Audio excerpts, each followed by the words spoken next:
क्या ऐसा है, ये आरजेडी के वो लोग हैं जो ये कहते थे कौन है प्रशांत किशोर, अरे ये तो बिजनेसमैन है, ये कितना दिन टिकेंगे। अब उसी दल में बैठक हो रही है, पत्र निकाला जा रहा है, भैया छोड़कर दल मत भागो। पत्र हमने नहीं निकाला है, पत्र जनसुराज ने नहीं निकाला कि भैया हमारा जनसुराज छोड़कर आरजेडी में मत जाओ। आरजेडी के नेताओं ने पत्र निकाला है, उनके नेतृत्व ने, कि मेरे भाई आप लोग कृपा करके अपना दल छोड़कर, लालू जी के इतिहास की चर्चा की गई कि लालू जी में अगर भरोसा है, लालू जी के सिद्धांत में भरोसा है तो जनसुराज मत जाओ। मतलब पहले ही मान लिए कि तेजस्वी के नाम पर तो कोई टिकने वाला नहीं है, तो भगदड़ वहां मची है।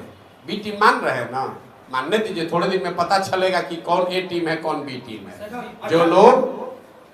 जो लोग भाजपा के साथ सरकार चला रहे हैं वो हमको ए टीम और बी टीम बता रहा है। नीतीश कुमार जो भाजपा के साथ सरकार में बैठे हुए हैं, है कि वो जातियों से ऊपर उठकर वोट करता रहा है, आगे करेगा कि नहीं छोड़ दीजिए, पीछे करता रहा है।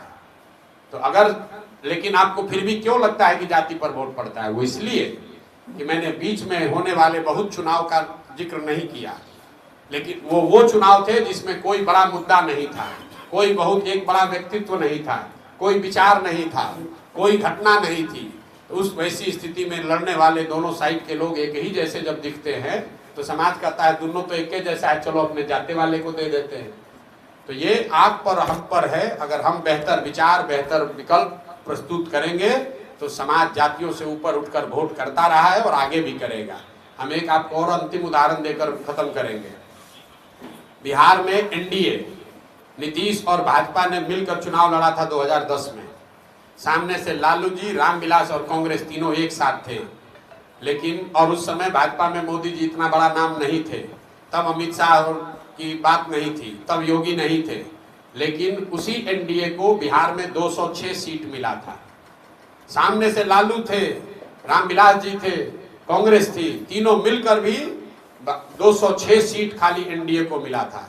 वही एनडीए जब चुनाव लड़ा 2020 में, तो इस बार नीतीश के साथ साथ मोदी भी थे, अमित शाह भी थे, सारी व्यवस्था भी थी, और सामने से लालू जी नहीं थे, तेजस्वी यादव थे।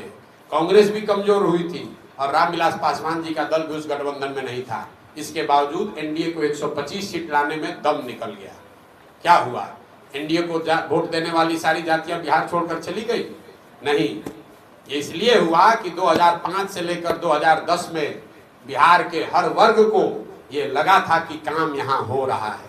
तो जाति भी थी और काम का प्रभाव भी था कि उनको 206 सीट मिला।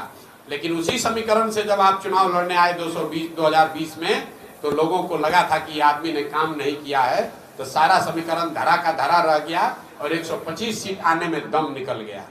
समाज को इतना बेवकूफ मत समझिए।